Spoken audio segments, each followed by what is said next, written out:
Howdy guys and welcome back. Today we are working on this piece for the upcoming Love You to Death art show at Insomnia Gallery on February 7th. Hope to see you guys there. Valentine's Day is one of my absolute favorite holidays. It's between this and Halloween. And my birthday is in February, which makes Valentine's Day, you would think, a holiday I wouldn't like, but actually I love it. So, moving on, Cupid. I know some of you may be here for the deep lore, and there's only so much of it. It's kind of stayed in my head for the most part, but I'm starting to think about compiling the info I have of all these characters into some kind of documented form so that I have all of that information if I ever want to do anything with them. This show is supposed to encompass love and loss and everything in between, and I've always found the story of Cupid, Eros, all of it to be very enlightening to how much there is involved with love beyond just love. That is a very complicated emotion. The story of Eros kind of exemplifies that, if you know it. I don't know enough of it to really give you a full synopsis with proper names and such, but he falls in love with a mortal, and that's no good. So all of kind of Cupid's lore is based around this kind of love loss. My version of Cupid leans more towards the cherub mythos around the Cupid. So his love story kind of comes from there as well. Are you still watching? Just checking. So, Cupid's love story. What happened to him? Well, his lover is none other than the morning star. I know, the drama. I haven't actually designed what that would look like. This has started coming to me as I was designing him earlier this year. For this year, I've kind of revamped him every time I've drawn him to solidify what I want him to look like. But that's kind of the story, that he kind of, instead of falling, vacated heaven in a way to get away from whatever it was, that Lucifer was running from when he fell in the revolution and all of that. But he didn't necessarily want to fight like Lucifer did, and that made him end up just kind of being not fallen, but excommunicated, so to speak, of his own volition. And he has now an ex who is the devil. So that's pretty exciting for him. Very, very dramatic life. I'm trying to cram all of this lore in while I'm not doing tiny details. So I apologize if it's a lot of ranting. I hope you're still enjoying it. And the next piece of his lore, the anti-Valentine, the goddess of broken hearts that you saw in a reel recently, she is his sister. Now, I've had those two characters at the same time for Valentine's Day without attributing them to each other, and even one year drew a Cupid sister who wasn't very dissimilar from the anti-Valentine, other than she had red hair and not black hair. So this year I decided to meld all of those pieces and lores together to kind of make more of a story. So where Cupid had a love lost, the broken heart goddess, who would maybe be a similar kind of cherub to Cupid as they are siblings, her heart was broken by him leaving heaven. She felt like he might have left for Lucifer. She didn't understand. She felt betrayed by that.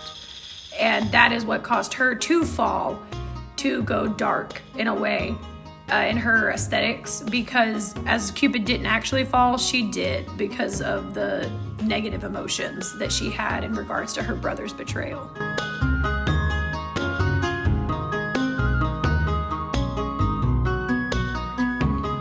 I really did just talk a lot, but I hope y'all still enjoyed all of that and that you enjoy that lore tidbits about these characters that I draw for the holidays. I tried to put it all when I was doing the kind of background base layer stuff so that y'all wouldn't miss too much of this bit, but it's still kind of just base layers, the usual way I start. I like to put a base layer down. On some of the sections, like the skin, I did shade as I layered, but in other areas I just layered first and then I did the shading on the next layers.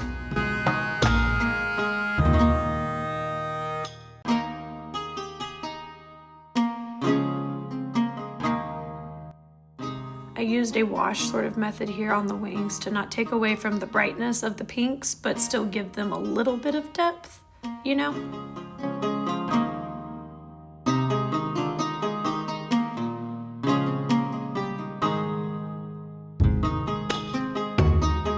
Now, I usually will cut out a lot of mistakes, but right here, that little corner by the armpit. I had to rework this area, as you can see, a lot. And this is time-lapsed, it's sped up. I had to come back to it a few different times to finally get it to look right.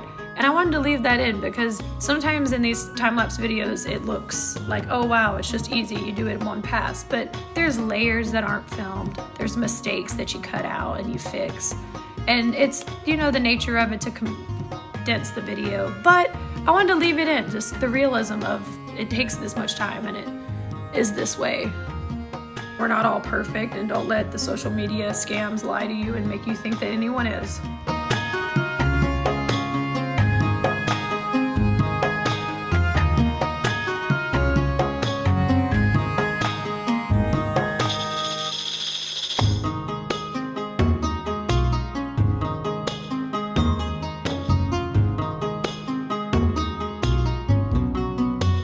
I've left Cupid fairly undressed in the past, kind of just in little shorts or something to that effect. Kind of in homage to the way Cupid usually is, like a naked little cherub, but I didn't want to draw a naked person all the time. This time I went for kind of somewhere in between like a modern and like that classic sort of Greek version where he's in like the toga vibes, right?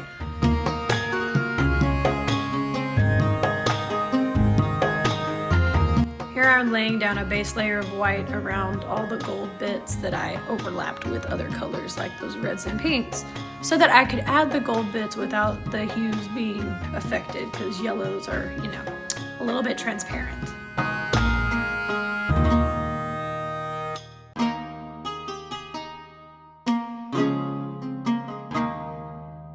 And here comes the gold. It's the same gold that's on his quiver on his back, but, you know, bringing it through the whole piece. And on the digital version, it did have a lot more details, I guess, because it's a little bit easier to add that. And there is kind of a limit to how much time I have to do this and how much I want to charge for it.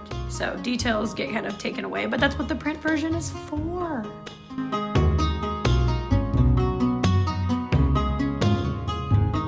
I thought some shots of me painting the edges would be cool, but then I didn't think about the fact that I would just be fully blocking it on this side. So let's watch me realize that I am blocking your entire view.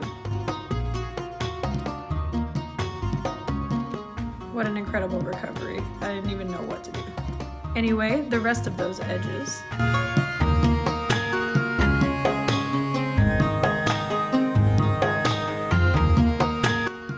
Are you still watching?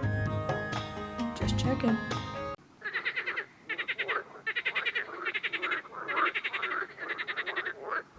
Here's a little treat. My cat Demeter wanted to be a part of getting pet. Really, that was all it was. She just wanted me to pet her. But here was her getting pet with the paintbrush. How cute. Wow.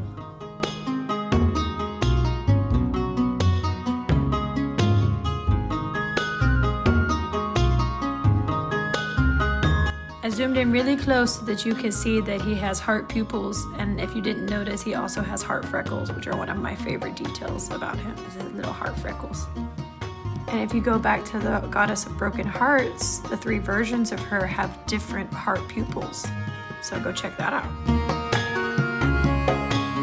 But we're lining, look at this, bam, bam, bam, bam, bam. I hope y'all enjoy this part. I always like to see the lines come together, and I'm happy to have found a tripod and different ways to film it so that you can actually see more of the lining process.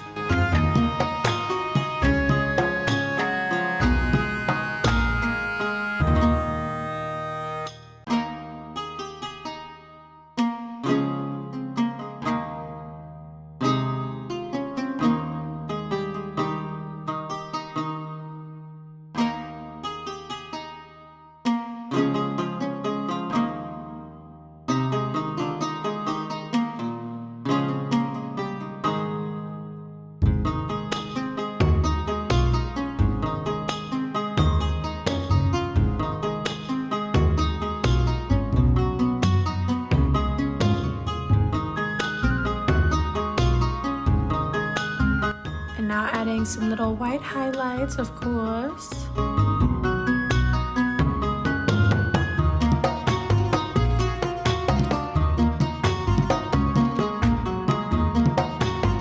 And now time to show you the digital prints time lapse. I wanted to add this piece as part of the full-length video because it is exactly the same piece, just the digital version. I used this one to kind of give me ideas for colors. As I had already started, you'll see it pop up occasionally, that I had started the piece and then I didn't like the hair color and then I needed to fix that. And I am colorblind, so I needed to see it as well and figure out what I needed to color match, because I can color match it if I see it. I cannot color match it that well if I don't know what I'm supposed to make, if that makes sense. But this was also just to have a print version without having to try to get a really good photo or anything like that. And I wanted to do it this way, so I did. I'm allowed. But as you can see, it is essentially the same thing, a few different effects, and then here's where some of the extra details will start to come into on his shirt and on the belts as well.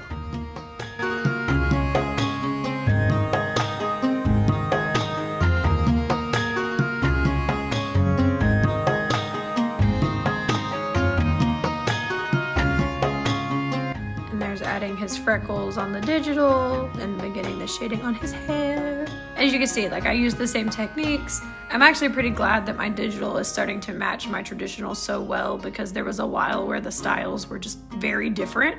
And I think that now they're much more cohesive between the two mediums.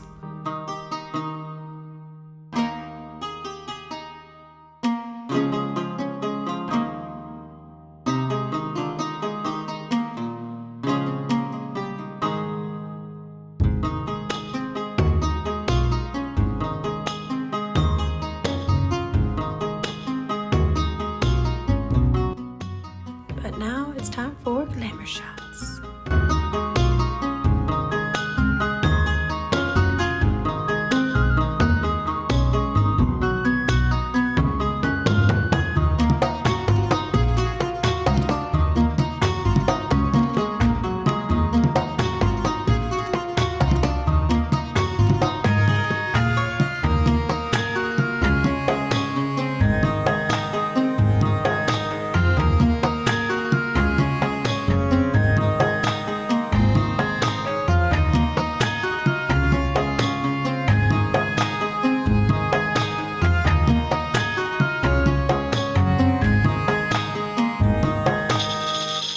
Thank you guys so much for watching. I hope you enjoyed this piece, and I'll see you in the next one. Bye.